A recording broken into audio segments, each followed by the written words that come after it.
So you went to the local flea market and found this really great vintage toaster.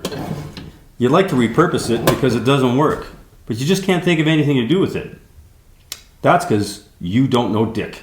Hi, I'm Dick and I'm going to show you what I did with this old toaster. So these old toasters are pretty simple. You plug in the cord and the element starts to heat up. Inside the toaster you can see where the wires connect to the element. Not too safe. Because once you plug this thing in, you've got a hot and a neutral connection that's fully exposed. So if this thing's plugged in and you're dumb enough to touch these connections, yep, survival of the fittest. So I won't be working on this thing plugged in for obvious reasons. I do think the cord is pretty cool, and I'm going to keep it as part of the project. So now I've got to take this thing apart. I can't remove the doors because of the way they're put together, but I do need this empty inside for what I've got in mind. So I'm going to start by disconnecting the element wires. Now I need access to get at the element, so I'm going to remove these two screws to take off the top next.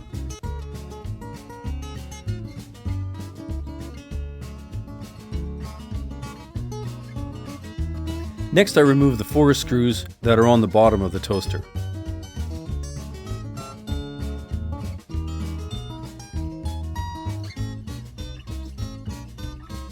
With the bottom removed, I can see how the element is attached. I'm going to bend the metal tab straight, and this should make taking out the element pretty easy. The element safety guard wire was a bit tougher to deal with, so I just cut them out.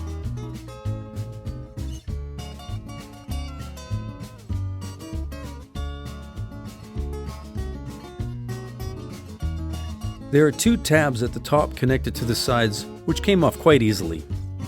The elements had a core which broke when I tried to remove them. It was at this point I thought, wait a second, these things are probably made of asbestos. Not good. So I grabbed a respirator to finish removing them. And now with everything removed from the inside of the toaster, I'm ready to get started. But this 70-year-old toaster I'm sure burnt a lot of bread in its day. So I grabbed my toothbrush and gave it a bit of a clean. Breadcrumbs, anyone? Well, toaster's empty. Now what?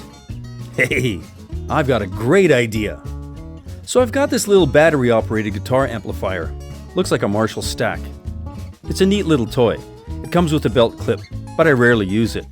So I'm thinking, wouldn't it be cool if I put this little amplifier into this vintage toaster?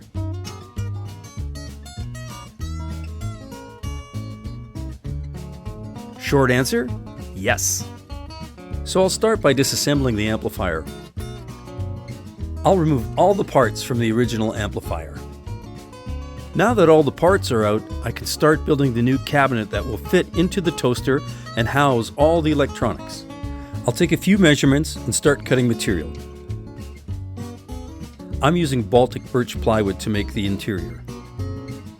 Because the toaster isn't square, I'll have to round the corners of my base piece. I do that by simply sanding all the corners. With the corners sanded, the base fits perfectly. With the base piece in place, I need to cut a face piece that will follow the curvature and shape of the sides. To make a template, I simply held a piece of paper to the face of the toaster and marked the back side.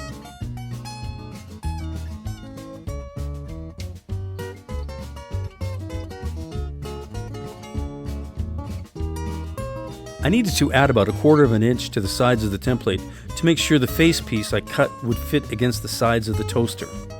I cut out the template so I could check it and then transfer that pattern to my piece of wood.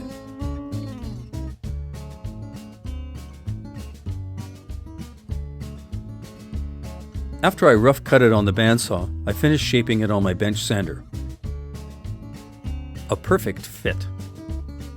Next I have to mark the setback of the face to make sure the door will close once I install the volume and tone knobs.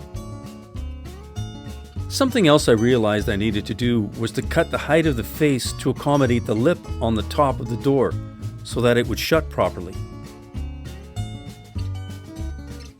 Then I had to cut and glue a piece of wood to the base to act as a cleat to where I could attach the face plate.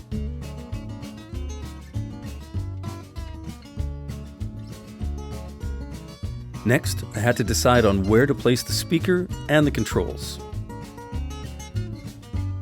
I took measurements and marked where I needed to drill holes. To make sure I used the right size bits, I simply used the old amp as a gauge for my bits. Once the holes were drilled in the face, I discovered that the plywood was just a bit too thick to allow me to properly secure the controls, so I needed to take material off the backside to allow for the threads of the pots to stick out far enough. I decided to do this on my table saw and use it as a dado. I made several passes and took off the material that needed to be removed. I cleaned up any excess material with a chisel. This solved the problem. I marked the location of the speaker and came up with a design for additional holes to allow the sound to project and still give some protection to the speaker. I gave the faceplate a quick sand and then sanded all the holes that I had drilled to remove any burrs and sharp edges. I decided to use a nice retro-looking blue to paint the exposed parts of the face and the base. I thought it would look kind of cool if I added a bit of a graphic to the face and came up with this. I printed it on a piece of paper and glued it on with wood glue. Once the glue was dry, I clear coated the face with lacquer to seal the graphic. I gave it several coats. While I was waiting for the lacquer to dry, I installed the battery holder to the base.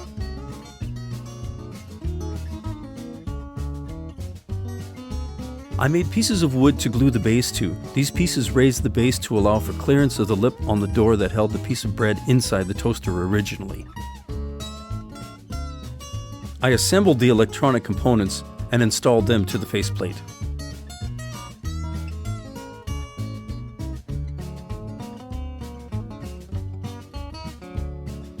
To install the speaker, I used hot glue and the original clips to hold the speaker in place.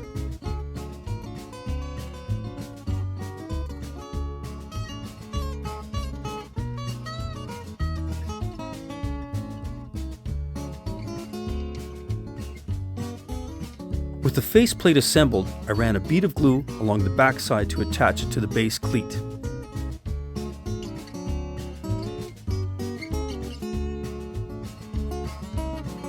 I reattached the top of the toaster, which is the very last piece.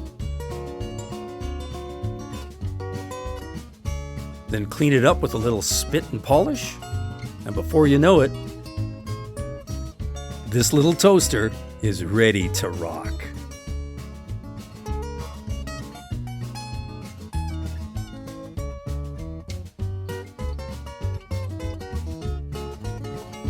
Well, it's all done, so let's see what it sounds like.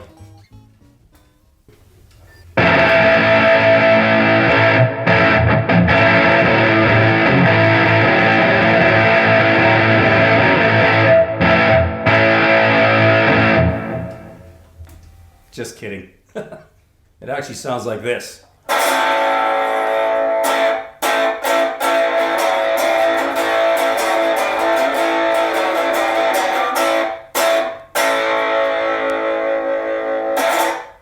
What would you expect? It's a toaster. Oh, but it has an overdrive feature too.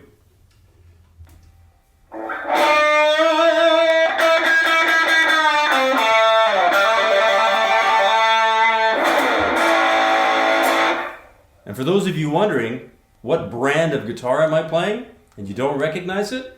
Well, that's because you don't know Dick.